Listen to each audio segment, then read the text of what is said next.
Assalamualaikum warahmatullahi wabarakatuh. Saya Naifa Firsandari, NIM J1D024062 dari kelas B, Prodi Pendidikan Bahasa Indonesia akan menjawab pertanyaan ujian tengah semester mata kuliah Pendidikan Pancasila. Pertanyaan pertama, implementasikan salah satu nilai-nilai Pancasila dalam kehidupan sehari-hari Anda. Salah satu nilai Pancasila yang saya implementasikan dalam kehidupan sehari-hari saya yaitu sila pertama Pancasila, ketuhanan yang Maha Esa. Saya mengimplementasikan dalam kehidupan sehari-hari dengan cara menjalankan ibadah seperti sholat, puasa, zakat, dan sedekah sambil tetap menghormati ke agama lain dan kepercayaan orang lain. Saya juga rutin menjalankan berdoa dan ibadah serta menjaga etika dalam berbicara tentang agama dan tidak memaksakan keyakinan pribadi kepada orang lain. Selain itu, saya juga bersikap toleransi ketika ada teman atau tetangga yang beribadah serta mendukung kebebasan beragama dari pengamalan sila ini, dan dengan sikap saling menghormati dan menghargai akan menciptakan keharmonisan dalam lingkungan yang plural. Lalu yang pertanyaan kedua, sebagai seorang mahasiswa, nilai Pancasila apa yang sudah saya terapkan dalam dunia akademik? Dalam dunia akademik, saya telah menerapkan nilai sila ketiga yaitu Persatuan Indonesia. Saya selalu menjaga kerjasama yang baik dengan teman-teman dalam belajar kelompok, menghargai pendapat mereka, dan memastikan bahwa setiap tugas yang diberikan dilakukan dengan cara bersama-sama.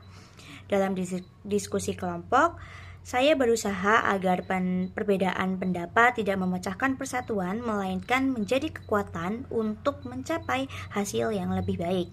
Lalu pertanyaan ketiga, sebagai makhluk sosial, implementasikan identitas nasional yang selalu Anda junjung di masyarakat. Sebagai makhluk sosial, saya selalu menjunjung tinggi identitas nasional Indonesia dengan menghormati keberagaman budaya dan agama di lingkungan saya. Misalnya, saat ada acara keagamaan di lingkungan saya turut berpartisipasi dan menghormati tradisi yang ada. Walaupun tidak seagama, saya juga mendukung kegiatan gotong royong yang mencerminkan rasa kebersamaan dan saling membantu di masyarakat. Lalu pertanyaan yang keempat, negara Indonesia menerapkan sistem membedakan antara negara dan konstitusi. Jelaskan contoh real di Indonesia sebagai sebuah konstitusi.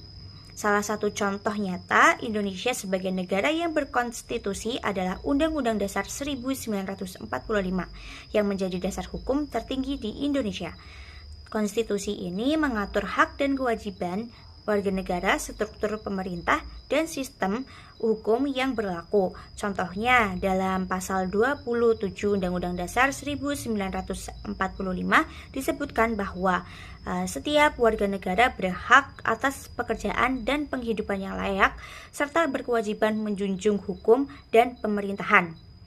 Lalu, pertanyaan kelima, sebagai mahasiswa, jelaskan contoh real hak dan kewajiban yang sudah Anda lakukan dalam dunia akademik. Sebagai mahasiswa, saya memiliki hak untuk mendapatkan pendidikan yang layak, serta bimbingan dari dosen dalam proses belajar. Contohnya, saya memanfaatkan hak ini dengan aktif mengikuti perkuliahan dan berkonsultasi dengan dosen terkait materi yang kurang saya pahami. Selain hak, saya juga memiliki kewajiban untuk menghormati aturan akademik dan menyelesaikan tugas-tugas dengan baik.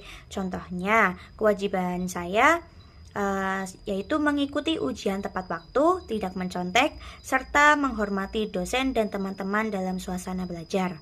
Pertanyaan keenam, Indonesia merupakan salah satu negara demokrasi. Jelaskan contoh real cara berdemokrasi yang tidak menyalahi aturan. Contoh dalam berdemokrasi yang tidak menyalahi aturan adalah berpartisipasi dalam pemilu dengan memilih calon pemimpin yang sesuai dengan hati nurani. Selain itu, saya juga aktif mengikuti diskusi publik atau kegiatan organisasi kampus yang menyuarakan aspirasi mahasiswa dengan cara damai dan sesuai aturan. Saya tidak terlibat dalam aksi anarkis atau ujaran kebencian, melainkan menyampaikan pendapat dengan cara yang sopan dan menghormati aturan yang berlaku. Lalu yang pertanyaan terakhir atau ketujuh, ceritakan apa yang Anda pahami tentang hak asasi manusia dan kaitannya dengan makhluk sosial.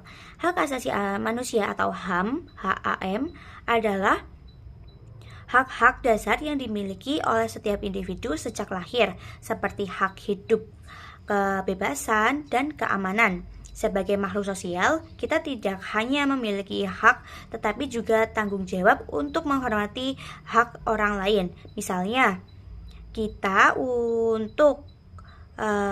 hak kita untuk berpendapat harus dijalankan dengan tidak melanggar hak orang lain untuk dihormati dan tidak dihina.